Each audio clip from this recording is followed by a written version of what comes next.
सांगलीतील नर्सरीला लागलेल्या आगीत महिलेचा संशयास्पद मृत्यू. नर्सरीला लागलेल्या आगीमध्ये महिला होरपळली. आगीच्या घटनेनंतर पतीचे पलायन, महिलेचा आगीत होरपळून मृत्यू की तिचा घातपात याबाबत तपास सुरू.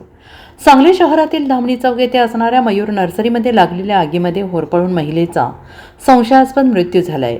निकिता शिव मनगुळे लोंढे असे आगीत मृत्यू झालेल्या महिलेचं नाव आहे. निकिता मनगुळे लोंढे आणि तिचा पती कर्नाटकातील कागवाड येथील असून ते सध्या सांगली शहरातील धामणी चौकातील मयूर नर्सरीमध्ये राहण्यास होते. शुक्रवारी रात्री 10:30 वाजण्याच्या सुमारास नर्सरीमध्ये असणाऱ्या पत्र्याच्या शेडला नर्सरीमधील झाडांना आग लागली. आगीची माहिती समजताच महापालिकेच्या अग्निशमन विभागाने घटनास्थळी धाव घेत आग आटोक्यात आणली. परंतु यावेळी महिला ज्या पत्र्याच्या शेडमध्ये होरपळली त्या पत्र्याच्या शेडला बाहेरून कडी असल्याचं निदर्शनास आले. तसेच आगीच्या घटनेनंतर तिच्या पतीने घटनास्थळावरून पलायन केल्याचं स्थानिकांनी सांगितले.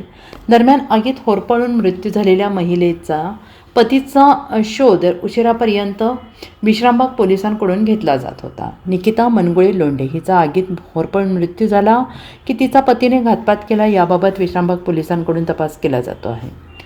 Bureau report SBN Marathi, Vishrambag.